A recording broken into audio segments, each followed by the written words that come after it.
Olá, sentir dor não é normal. E entre pessoas a partir dos 50, 60 anos de idade, a dor é um sintoma muito comum.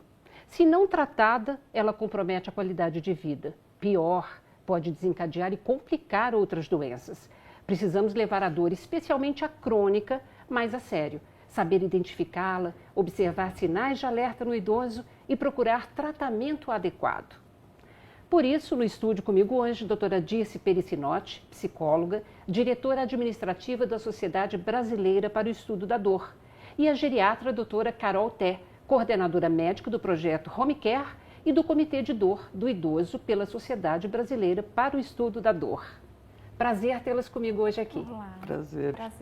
A dor é, de fato, o tal do quinto sinal vital, doutora Dirce? Sim, a dor é um sinal natural de todos os organismos, é um sinal de alerta que uma ameaça está por acontecer ou está ameaçando a sobrevivência dos organismos. Então, por um lado, a dor é um sinal que preserva a existência.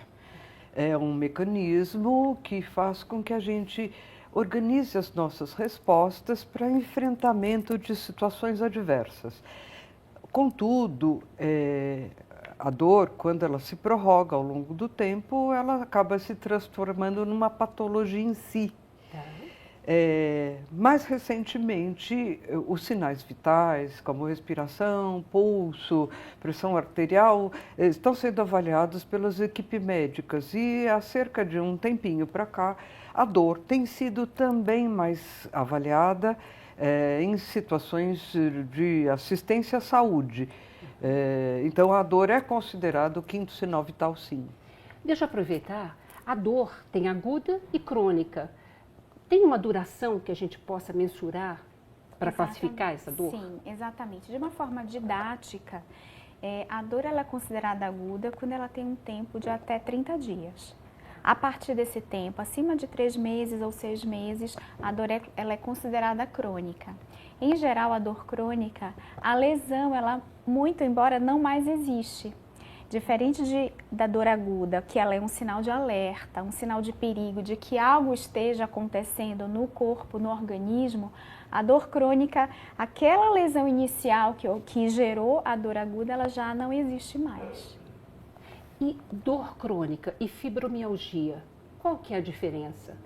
A fibromialgia, ela é uma causa de dor crônica, tá? Existem alguns critérios diagnósticos de fibromialgia, entre eles a presença de dor que perdura acima de 6 meses, além de outros critérios, como dor em algumas regiões do corpo, uma dor mais difusa, generalizada e que em geral vem acompanhado de fadiga crônica, que é um cansaço extremo, alterações do sono e alterações cognitivas, como sintomas depressivos, alterações de memória, outras questões mais voltadas à cognição.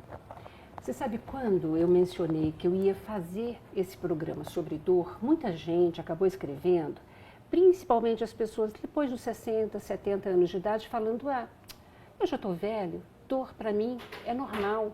Não é normal, né, sentir dor? Não. Embora a dor num estado agudo, como eu falei, serve como um alerta para qualquer organismo se organizar,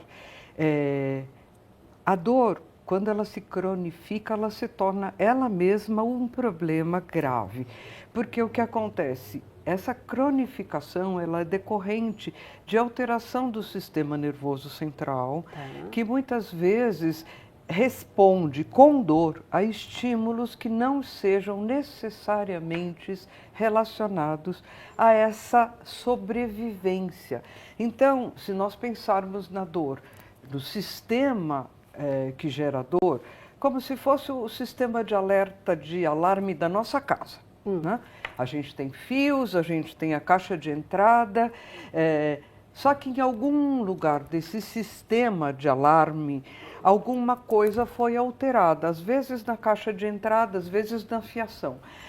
Quando ocorre essa alteração na caixa que organiza esse sistema, às vezes qualquer ventinho que mexe na janela faz esse alarme disparar. É muito semelhante essa analogia com o que acontece conosco principalmente no que acontece na dor crônica. Houve uma alteração do sistema nervoso central, às vezes periférico, que faz alguns estímulos serem percebidos, serem interpretados como dor. Essa interpretação, ela pode ser cognitiva, ela pode ser emocional ou ela pode ser da condução elétrica dos estímulos nervosos. Então, dor crônica sempre é um problema em qualquer idade. Dor aguda tem que buscar atendimento porque pode ser uma condição do organismo de desestabilização, de doença. Dor realmente crônica, uma intervenção imediata. A dor aguda, ela sempre há uma necessidade. Às vezes é uma dor de dente, às vezes é uma apendicite, às vezes é um cisto ovariano que precisa ser realmente tratado de uma forma emergencial. Claro. Né? Na dor crônica, como a doutora Dirce falou, a dor ela deixa de ser um sintoma, um sinal de alerta, e ela passa a ser a própria doença. Mas sentir dor não é normal do ponto de vista da dor crônica. Então, o processo é muito delicado porque a dor é subjetiva, né? Sim. Mas nós não podemos nunca considerá-la como uma frescura ou subestimá-la. É isso, Sim, doutora? exatamente. A dor, ela depende de experiências prévias, de experiências passadas. Né? O que nós aprendemos de quando nós éramos pequenos, crianças, nas nossas primeiras vivências dolorosas, essa é a nossa memória. Então, isso é algo tão importante que a gente precisa considerar todas essas experiências. Por isso que é pessoal, é subjetiva e é individual. E é importante a gente saber mensurá-la para saber tratar? Sem dúvida. Sim, o que nós dizemos, não só do ponto de vista da psicologia, mas de todos os estudiosos da dor, é que dor é tudo que o paciente diz que sente, que alguém diz que sente. Então, se alguém diz que sente dor, em que idade for o idoso, é preciso tomar alguma atenção sobre isso. Dor é sempre uma queixa que revela, como a doutora estava dizendo, uma série de situações de memória, uma série de situações de aprendizagem. Está muito ligada à cultura que cada povo desenvolve.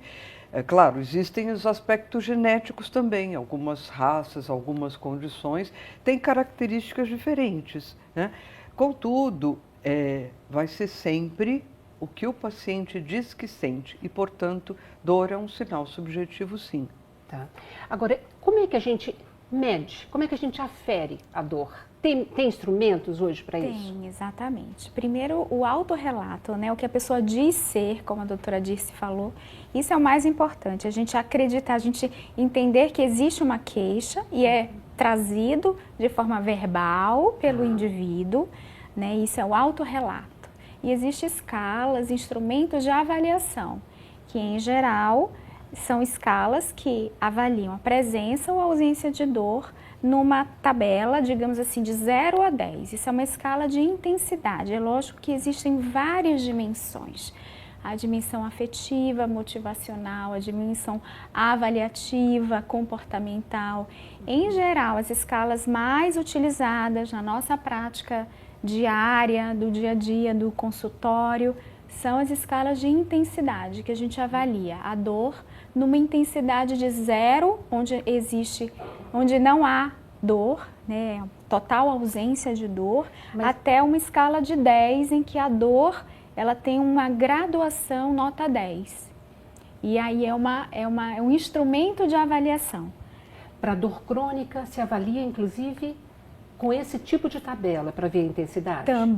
Também. As escalas, elas são universais. Tá. É lógico que quando a gente tem uma dor crônica, outros aspectos precisam ser avaliados. Do tipo? Funcional, por exemplo, aonde a dor interfere no seu dia a dia? Interfere na funcionalidade, na maneira de ir e vir, na cognição, no humor, na forma de se comunicar com o meio, nas suas habilidades sociais, né, nos aspectos relacionados às atividades instrumentais, né, ou seja, do trabalho e as atividades de vida diária, que são habilidades mais simples, como, por exemplo, interfere no banho, interfere na capacidade de se locomover. Isso são atividades mais básicas do dia a dia. Então, quando a gente tem uma dor crônica, além das numas escalas mais simples de avaliação de intensidade, temos que avaliar também como a dor ela interfere nesses outros aspectos da vida.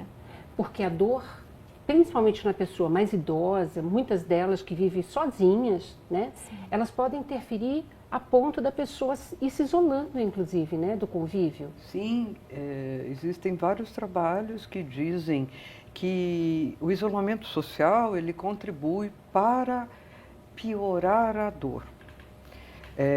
Então, a pessoa que tem mais idade, ela pode se encontrar numa situação que por N fatores, por não estar mais no trabalho, se afastou do seu meio social, cria-se uma situação de menos convívio e isso vai retroalimentando uma série de crenças, não só de sintomas, mas de crenças, de que, por exemplo, o idoso é normal sentir dor. Não, não é normal.